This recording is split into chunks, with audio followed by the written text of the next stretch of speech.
दलित पिछड़ा मुस्लिम करो विचार, कब तक सहोगे अत्याचार। हमने नारा दिया बहुजन समाज के 3 कप्तान, दलित पिछड़ा और मुसलमान। तो ये नारा गांव गांव अब लगना चाहिए। बिना सामाजिक एकता के कोई भी जंग जीती नहीं जा सकती बहन जी। एक जाति के वोट से कोई चुनाव जीता नहीं जा सकता। मूंछों पे गर्व करके, मूंछों पे ताव देके, कोई नीला गमछा लगा के, साहब का फोटो लगा के, ग्रेट चमार बना करके मेरे युवा बच्चों को मूर्ख बना के चला जाता है। 100, 200, 150 वोट काट के चला जाता है एक जाति का गर्व करके। बहन जी आप कह रही थी ना हम तक कुल वोट देनी, एक जाति के वोट से कभी चुनाव नहीं जीत सकते बहन। अकेले चमार के, अकेले धोबी के, अकेले पासी के वोट से आप एक जाति के वोट से आप चुनाव नहीं जीत सकते। एक जाति के वोट से कभी कोई चुनाव नहीं लड़ा जा सकता बहन जी। इसी प्रकार से ये भारत देश है, इसको राष्ट्र बनाया बाबा साहब के संविधान ने। ये राष्ट्र जातियों में बटा हुआ था, धर्म में बटा हुआ था, जिसमें परवेज भाई भी रहते थे, हम भी रहते थे, सिख रहते थे, ईसाई रहते थे, बौद्ध रहते थे, पारसी रहते थे, जैन रहते थे। सबको एक सूत्र में पिरोया भारत के संविधान ने, सबको एक बराबर हक दिया, अधिकार दिया। तो जिसने संविधान लिखा उससे बड़ा कोई देशभक्त हो सकता है क्या भैया बताओ?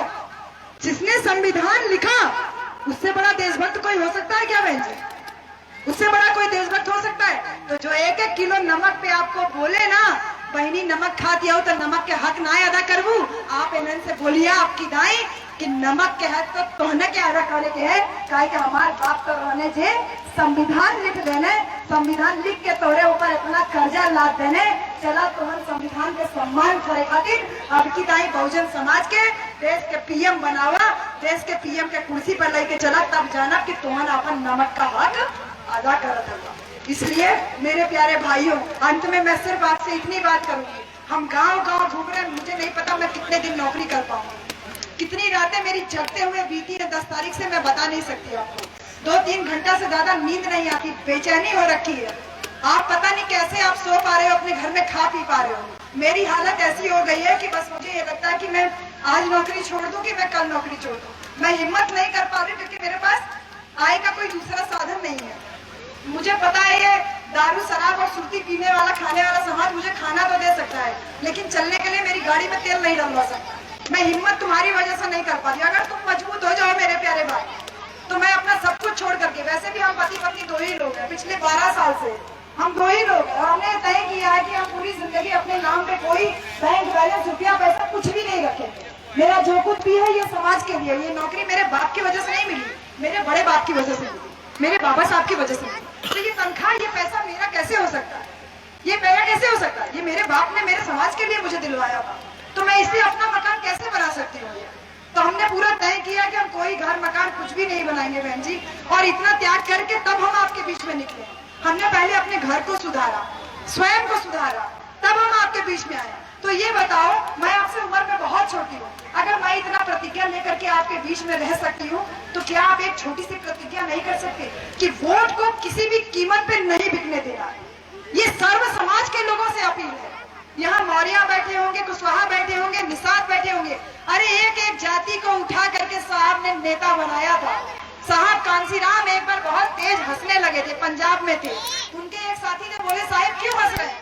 साहब ने कहा अगर मेरा कारण पूछ रहे हो तो चलो, उत्तर प्रदेश में सरकार बन चुकी थी, जो सिक्योरिटी साहब के साथ लगी थी, साहब ने कोई सिक्योरिटी मेरे साथ नहीं चलेगी, चलो मैं तुमको बताता हूँ कि मैं क्यों हंस रहा हूँ। साहब कुछ तेज तेज हंस रहे थे, तो अपने साथी से एक नदी के किनारे गए, वहां नदी के किनारे बैठ के साहब कहते हैं कि आप बताइए साहब आप क्यों हंस रहे थे? तब साहब ने कहा मैं इसलिए हंस रहा हूँ कि कल तक जो जूता गाड़ता था उसने अपनी वोट की ताकत का एहसास किया, वो चुनाव जीत के एमएलए बन गया। जो हरवाही करता था अपने वोट की ताकत से एमएलए बन गया। जो भैंस चराता था अपने वोट की ताकत से वो एमएलए बन गया।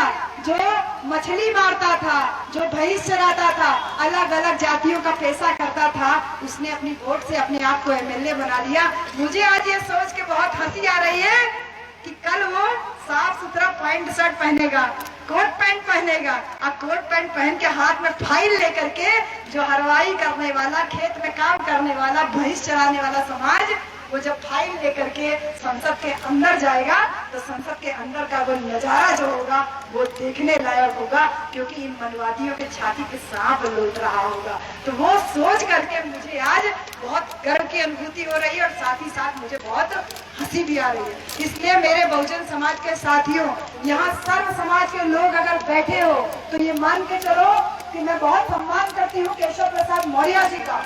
वो मौर्य समाज के एक बहुत बड़े लीडर हैं। मैं मानती हूँ कि स्वामी प्रसाद मौर्य जी भी एक बहुत बड़े लीडर है हमारे समाज के, लेकिन केशव प्रसाद मौर्य जो उत्तर प्रदेश के डिप्टी सीएम है, पिछली बार भी डिप्टी सीएम थे, अब की बार भी डिप्टी सीएम है। पिछली बार जब डिप्टी सीएम वो बने तो हम लोग यही कहते थे कि फोटो दिखाया गया शाहरुख खान का और बियाह करा दिया गया अमरीश पुरी से।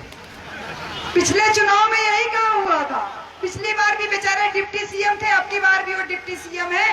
भरे मंच पे दो लोगों के लिए कुर्सी लगती है और हमारे समाज के आदरणीय केशव मौर्य जी जो हमारे समाज के हैं, उनके लिए बीच में स्टूल रख दिया जाता है। इससे बड़ी बेइज्जती कोई होगी डिप्टी सीएम की? बताइए।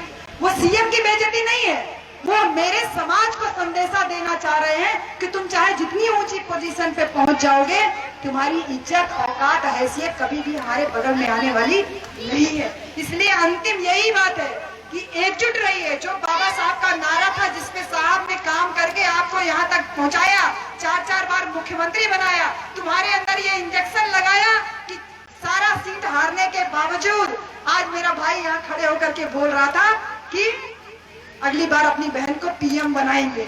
वो जो जज्बा इसके अंदर है ना, वो जज्बा इसका पैदा किया हुआ नहीं है, वो मेरे साहब का पैदा किया हुआ है। वो जज्बा मेरे साहब कांसीराम का पैदा किया हुआ है, जिसने इसके मनोबल को अभी तोड़ा नहीं है। तो हम हारे जरूर है भैया, हम हारे जरूर हैं, एक चुनाव हारे जरूर हैं, लेकिन अभी मन से हम हारे नहीं है। अपना मनोबल बना के रखिए, अपने समाज को एकजुट रखिए। कोई भी हिंदू मुसलमान करने वाला व्यक्ति अगर आए तो उसका केवल एक इलाज है। पता है क्या इलाज? जो घर में सबसे बढ़िया वाला जूता हो उसको लेकर के आइए, जो मारने पे टूटे ना, ऐसा मजबूत वाला जूता वो लेके आइए, उनको 4 जूता लगाइए, इसके अलावा दूसरा उनका कोई इलाज नहीं है। या घर में जो कहते हैं ना, तेल पिला के डंडा रखा जाता है, जो पुलिस वालों का डंडा स्पेशल का तेल पिला के रखा जाए, तो तेल पिला के हर घर में डंडा रखिए कि कोई हिंदू मुसलमान करने की कोशिश करे, कोई भी हमारे बीच में एक मांस का टुकड़ा फेंक करके अगर हिंदू मुसलमान के नाम पे दंगा फैलाने की कोशिश करे तो उसको खाली तेल वाला डंडा खिलाने की जरूरत है, इसके अलावा इनका कोई समाधान नहीं है। और अंत में एक बात कि 2024 में बहन जी 2 साल बाद चुनाव होने वाला, हम चाहते हैं बैलेट पेपर से चुनाव हो, लेकिन ये दारू पीने वाले समाज के भरोसे नहीं। अगर आप चाहते हैं गरीब हर वंचित इंसान की आवाज आप तक पहुंचे तो हमारे चैनल को सब्सक्राइब करें और बेल आइकन का बटन दबाना ना भूलें। देखते रहिए बहुजन हलचल न्यूज।